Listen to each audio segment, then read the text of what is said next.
오늘 말씀은 요한복음 8장입니다. 자유케 하는 진리의 빛이라는 주제로 말씀을 전하겠습니다. 앞서 말씀드렸듯이 당시 종교 지도자들은 율법의 외적 조항에 얽매여 있었기 때문에 말씀이 주는 자유함을 누리지 못했습니다. 책망하시고 심판하시는 무서운 말씀으로만 생각했던 것입니다. 자신들만 자유를 누리지 못한 것이 아니라 자신들의 가르침을 받은 백성들까지도 자유함을 누리지 못하게 했습니다. 그러던 중 영혼과 삶에 자유함을 주시는 주님의 메시지를 백성들이 기뻐하자 시기와 질투심에 불타게 됩니다. 그래서 어떻게 하든지 간에 주님을 제거하려고 했죠. 수단과 방법을 가리지 않고 말입니다. 본장의 시작은 현장에서 가늠하다 붙잡혀 온 여인에 대한 내용입니다. 분명 이 여인에게도 문제가 있었던 것은 사실이지만 당시 종교 지도자들은 이 여인을 악용하여 주님에게 치명타를 날리고 싶었던 것입니다. 이럴 경우 이 여인은 소위 2번 죽임을 당하게 됩니다. 문제 있는 사람의 문제를 해결해 주는 것이 아니라 더 심한 상처를 안겨주는 악한 방법을 소위 종교 지도자들이라는 사람들이 사용하고 있었던 것입니다. 율법에 능통했던 그들은 레위기 말씀을 근거로 이 여인은 죽을 죄를 지었는데 당신은 어떻게 하시겠습니까?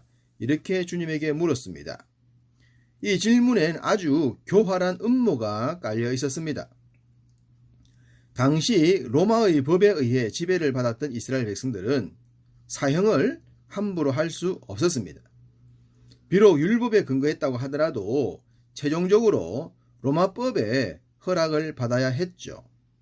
만약 여기서 주님이 율법대로 하라고 했다면 로마법을 어기게 될 것이고 로마 법대로 하자고 하면 율법을 무시하는 것이 될 테니 제대로 걸리게 되는 것입니다. 주님은 그들의 그 음모를 훤히 보셨습니다. 그러나 더 큰 관심은 죄로 인해 수치와 모멸감에 빠진 여인이었습니다. 사실 사람들 눈에 보이는 죄와 눈에 보이지 않지만 더 큰 죄를 짓는 자들이 있지 않겠습니까? 여인을 책망하고 주님을 책잡으려 했던 자들은 더 큰 죄인들이었습니다. 그렇기 때문에 주님은 우리가 잘 아는 말씀으로 이 문제를 해결하셨던 것입니다. 7절 너희 중에 죄 없는 자가 먼저 돌로 치라고 말입니다. 지금까지 여인과 다르다고 생각했던 자들은 깜짝 놀랐을 것입니다. 자신들 속에는 자신들만이 아는 심각한 죄들이 숨어 있었기 때문이죠. 아무리 남들이 모른다고 하더라도 감사하게도 그 자리엔 돌을 던질 만큼 내적으로 썩은 자들은 없었던 것으로 보입니다. 다들 돌을 내려놓고 물러갔기 때문입니다. 물론 요즘엔 그런 자들도 많은 세상이지만 말입니다. 주님은 여인을 향해 더 이상 죄를 짓지 말라고 하시면서 죄로부터 자유할 것을 부탁하셨습니다. 주님이 이 땅에 오신 근본적인 목적을 알려주셨죠. 자유, 진정한 자유. 주님이 인생들이 향해 주신 최고의 말씀을 본문에서 하십니다.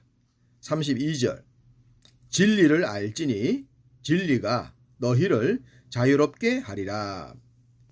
훗날 주님이 빌라도 앞에서 신문을 받게 될 때 빌라도가 주님에게 했던 질문이 있습니다. 요한복음 18장 38절 빌라도가 이르되 진리가 무엇이냐 라고 말입니다. 진리가 뭡니까? 진리란 죄와 사망의 올무에 묶여 자유함을 누리지 못하는 자들에게 죄와 사망으로부터 벗어나 자유케 하는 것입니다. 어제나 오늘이나 영원토록 변하지 않는 말씀의 주체이신 하나님이시죠. 주님은 그 진리를 전하시기 위해 이 땅에 친히 오셨고 반대와 박해 속에서도 진리를 전파하셨던 것입니다. 앞선 장들에서 주님은 자신을 영생의 물과 생명의 떡이라고 하셨습니다. 본문 12절에선 세상의 빛이라고 하십니다. 빛 대신 주님을 따르게 되면 어둠에 다니지 아니하고 생명의 빛을 얻게 될 것이라고 하셨습니다. 이 빛도 생명이라고 하셨죠. 영적인 사망으로부터 육적인 죽음 이후라도 생명을 얻게 하려는 것입니다. 그래서 주님의 메시지의 결론은 생명과 연결이 되었던 것입니다.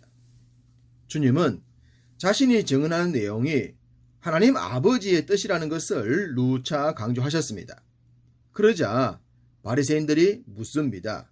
19절 이에 그들이 묻되 내 아버지가 어디 있느냐? 예수께서 대답하시되 너희는 나를 알지 못하고 내 아버지도 알지 못하는도다. 나를 알았더라면 내 아버지도 알았으리라. 사람들이 하도 하나님을 증명해봐라, 직접 봤느냐, 어디 있느냐 등등의 질문을 하기 때문에 주님께서 직접 눈에 보이시는 분으로 오셨습니다. 그러자 사람들은 예수님을 향해 또 다른 태클을 겁니다. 내가 하나님이냐고 말입니다. 결국 믿지 않으려는 자들은 어떤 것을 제시해도 믿지 않습니다. 지금 바리새인들이 그렇게 행동하고 있죠. 주님은 자신을 믿고 자신의 가르침을 따르면 하나님을 알게 된다고 하셨습니다. 그렇지만 불행하게도 그들에게는 이 말씀이 들리지 않았던 것입니다. 이 말씀이 전파되었던 당시 주님의 가르침을 믿지 않은 자들은 심판을 피할 수 없었습니다. 지금 우리 시대엔 기록된 말씀을 믿지 않으면 역시 심판을 피할 수 없습니다. 24절 이러므로 내가 너희에게 말하기를 너희가 너희 죄 가운데서 죽으리라 하였노라. 너희가 만일 내가 그인 줄 믿지 아니하면 너희 죄 가운데서 죽으리라. 주님을 구원자로 믿고 우리가 죄인인 것을 고백하고 죄사함의 은혜를 입어야만 구원을 받게 됩니다.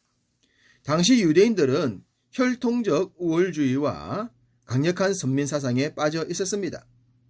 아브라함의 혈통으로 난 자신들만 하나님의 자녀가 될 수 있다는 왜곡된 신앙에 빠져 있었던 것입니다. 그것을 아신 주님께서 하신 말씀입니다.